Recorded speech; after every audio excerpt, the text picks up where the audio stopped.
6 साल 5 महीने और 7 दिन। ये मेरे सीक्रेट नाजायज बच्चे की उम्र नहीं बल्कि वन पंच मैन सीजन 1 के इंडिया में एयर होने का टाइम है। 6 साल 5 महीने और 7 दिन। और इतना वेट करने के बाद में हमें मिला क्या?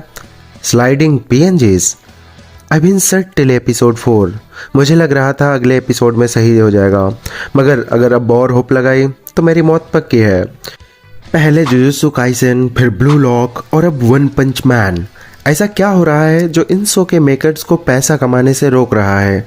मतलब इतनी हाइप, हद से ज़्यादा ऑडियंस और सर्टिफाइड सक्सेस होने के बावजूद भी ऐसी क्या प्रॉब्लम आ रही है जो कि मेकर्स को इन शोज को बर्बाद करने पर मजबूर कर रही है? वहीं पे सेंसलेस शोज और एची का एनिमेशन इनसे कहीं ज़्यादा अच्छा और पैशनेट फील होता है। आज की वीडियो में इसी बात पर प्रकाश डालेंगे, तो आ जाओ फिर। साल था 2015 जब एक शो एयर होता है named one punch man. Animation studio mad house, director Shingo Natsume. Season 1 air होता है and it gets a lot of praise. इसका absurd yet relatable content, low key storytelling और ओवर सिंप्लीफाइड होने के बावजूद भी इसकी फिलॉसफी ने लोगों के हर एक ह्यूमन एस्पेक्ट को टच किया। और उसके ऊपर इसका ह्यूमर वो तो चेरी ऑन टॉप ही है।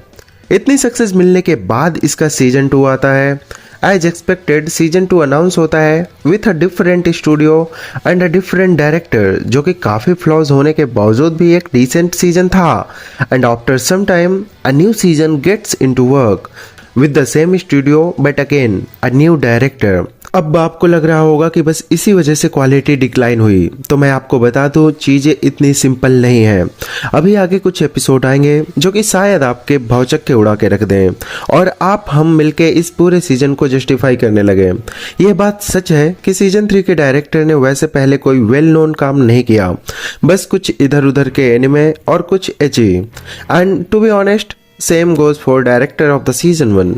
शिंगो नात्सुमे ने भी ओपीएम सीजन 1 के पहले कोई भी मेन स्ट्रीम प्रोजेक्ट में ऐसा नहीं किया था जिससे उन्हें जाना जाए, बट स्टिल सीजन 1 इतना अच्छा था। मगर वहीं सीजन 2 और 3 काइंड ऑफ सेम पाथ पे चलने के बावजूद भी इतना डल कैसे? इसे समझने के लिए हम पहले वर्क स्ट्रक्चर समझ लेते हैं, चीज़ें कैसे चलती हैं।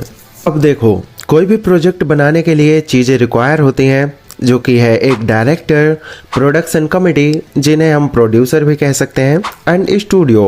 मगर यहाँ पे कैच ये आता है कि स्टूडियो का मतलब ये नहीं कि एक स्पेसिफिक जगह है वहाँ पे कुछ पैशनेट आर्टिस्ट बैठ के काम कर रहे हैं, बल्कि स्टूडियो में कुछ वर्कर्स तो होते हैं, लेकिन स्टूडियो उसके साथ साथ पैशनेट फ्रीलांसर्स को भी अक्वायर करता है टू वर्क विद देम। अब इसमें स्टूडियो का ओवरलुक करना तो होता ही है, मगर उससे पहले काम आता है डायरेक्टर के स्टोरी बोर्ड रेडी करने का, जो कि स्केच फॉर्म में इलस्ट्रेशंस होते हैं to give animators an idea कि यह सीन कैसा दिखेगा। और उससे भी पहले आती है प्रोडक्शन कमेटी, जो कि किसी भी प्रोजेक्ट में पैसा लगाते हैं और फिर उसका दूध निकालने में भिड़ जाते हैं, लाइक एनिमे के साथ साथ टॉय, मर्च एंड ऑब्वियसली मांगा सेलिंग, जो कि उनके लिए ज़्यादा प्रॉफिट जनरेट करता है कंपेयर टू एनिमे। एंड यही सेम चीज़ सुपर हीरो मूवीज़ पे भी अप्लाई होता है।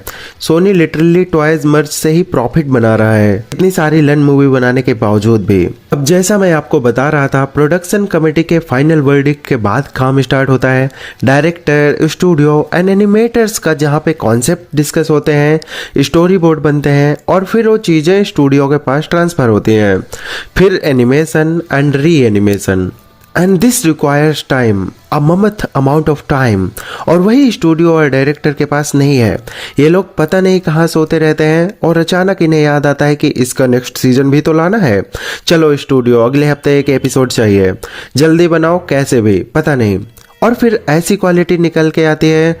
अब हम ऐसा भी कह सकते हैं कि स्टूडियो ऐसे टर्म को एक्सेप्ट करने से मना क्यों नहीं कर देते? तो भैया सिंपल है, पैसा एंड कॉन्टैक्ट्स। शुरू में ये not well renowned studios like जैसी स्टाफ कॉन्टैक्ट्स ले लेते हैं, फिर क्रिएटिव डिफरेंसेस की वजह से पुराना डायरेक्टर छोड़ के चला जाता है, कज ही ऑलरेडी नोज इतने टाइम में इतना करना इज इम्पॉसिबल। फॉर्मेलिटी के लिए दूसरा डायरेक्टर लाते हैं, उसकी गांड तुड़वाने के लिए कोई अकाउंटेबिलिटी लेने वाला भी तो चाहिए।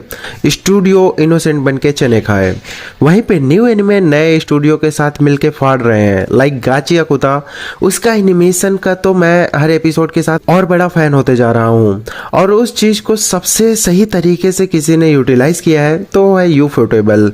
डीमन स्लेयर को उठाया और उसे ही पकड़ के ऐसे बनाया और ऐसा प्रेजेंट किया कि कोई दूसरा एनिमे आसपास भी नहीं आ सकता। और हो भी क्यों ना, सेम टीम शुरू से काम कर रही है, they know the style and emotion, her bar nail करते हैं। और जब यहाँ पर तुम्हारी हर सीजन गांड मस्ती ही नहीं रुक रही तो शो क्या लन अच्छा बनेगा। तो इसे अगर कंक्लूड करना चाहें तो ये कहना सही रहेगा कि शो अच्छा इसलिए नहीं बन रहा क्योंकि लोग इसे अच्छा बनाना चाहे ही नहीं रहे। शो की क्वालिटी कम टाइम की वजह से खराब हो समझ आता है, मगर स्टोरी वो तो मुंह हो सकती है ना। एपिसोड ऐसे ही निकले जा रहे हैं, स्टोरी प्रोग्रेस होने का नाम ही नहीं ले रही है। अबे स्टोरी तो आगे बढ़ा लो, पैसा आना चाहिए, क्वालिटी जाए भाड़ में।